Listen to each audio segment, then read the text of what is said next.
भारत देशामध्ये गरिबीचं प्रमाण जास्त आहे व भारत देशामध्ये DRD दारिद्र्य रेषेखालील जे गरीब लोक आहेत त्यांना जे रॅशन वाटले जाते गहू तांदूळ किंवा कधी कधी ज्वारी, तर हे रॅशन वाटले जाते. पण हे रॅशन त्याची जी क्वालिटी आहे ती फार कमी दर्जाची क्वालिटी आहे. ते रॅशन जनावरे सुद्धा खाऊ शकत नाही असं रॅशन दिले जाते. सरकारला वाटत असेल की आम्ही हे गोरगरीब जनतेला रॅशन देऊन उपकार करतो, तर त्यांनी असं समजू नये. कारण इथली गोरगरीब जनता पण घराचा कर भरते, लाईट बिल, पाणी बिल, GST, टॅक्स, पाण्यामधून जे कर आकारले जातात,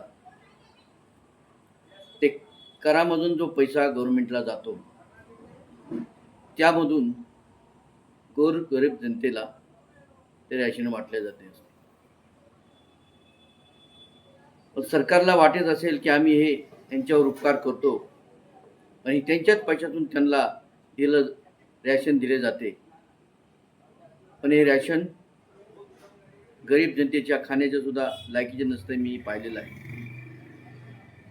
जर कुणाचं चांगलं होत नसेल तर वाईटही करू नका.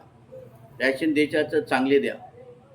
तुम्ही गहू तांदूळ ह्या लोकांना देता, पण तेच गहू तांदूळ देशाचे पंतप्रधान असतील, मुख्यमंत्री असतील, खासदार असतील, आमदार असतील, त्यांनी खाऊन बघावे एकदा, त्यांच्या घरच्याला चालावे. तुम्ही एकदम चांगल्या क्वालिटीचे सर्व खाता आणि गरीब जनतेला तुम्ही अशी क्वालिटी देता.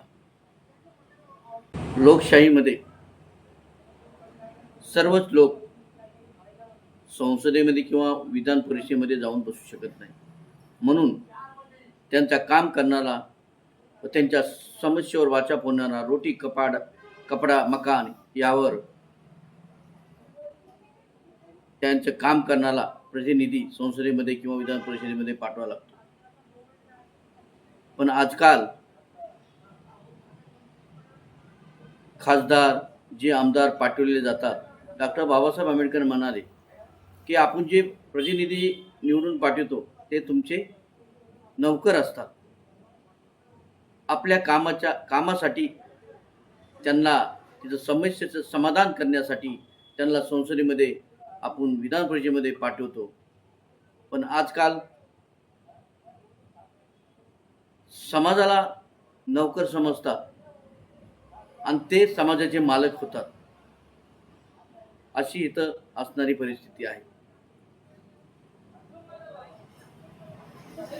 आज जे मंत्री, खासदार, आमदार, पंतप्रधान जेवढे हे असतील त्यांच्याकडे प्रॉपर्ट्या भरपूर आहेत. हे काय मेहनत करून हे कुठून पैसा आणत नाही, घाम गाळून. हा समाजाचाच पैसा आहे. त्या समाजाच्या पैशामधूनच एवढे लोक भ्रष्टाचार करतात. खासदार आमदार सर्व भ्रष्टाचार करतात आणि त्यातून ते अरबपती खरबपती होतात. आज एखादा व्यक्ती जर नोकरी करीत असेल सरकारी गव्हर्नमेंटमध्ये, रिटायरच्या वेळेमध्ये त्याला 30 ते 35 40 लाख रुपयेपर्यंत भेटू शकतात. एवढी मेहनत करून त्याला एवढे भरतात. पण इथले खासदार आमदार एवढा पैसा कमवतात, अरब खरब, असं ते घाम घालून कमवतात असं त्यांना वाटते. गोरगरीब जनतेचे जर तुम्हाला चांगलं अन्न देता येत नसेल तर त्यांना देऊ नका. जिवंतपणी त्यांना मरण आणू नका.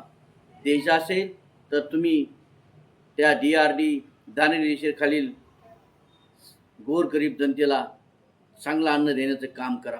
आंबेडकर म्हणतात, जर 5 वर्षाला सत्ता बदलली पाहिजे तरच समाजाच्या हिताची कामे होतील. पण आज भारत देशामध्ये जर 5 वर्षाला सत्ता बदलत नाही, 15 वर्ष झाली आज भाजपचं सरकार आहे, तर डॉक्टर बाबासाहेब आंबेडकर म्हणाले होते, तर सत्ता परिवर्तन झाले नाही तर हुकुमशहा निर्माण होईल आणि लोककल्याणकारी कामे होणार नाही. जर 5 वर्षाला सरकारे बदलली तर लोकहिताची कामे होतील. ही धोक्याची घटना डॉक्टर बाबासाहेब आंबेडकरांनी सांगितलेली आहे. आणि आज गोरगरीब जनतेला जे हाल आहेत, फक्त दिखावा करण्यासाठी जे रॅशन वाटले जाते, त्यातलाच एक प्रकार आहे.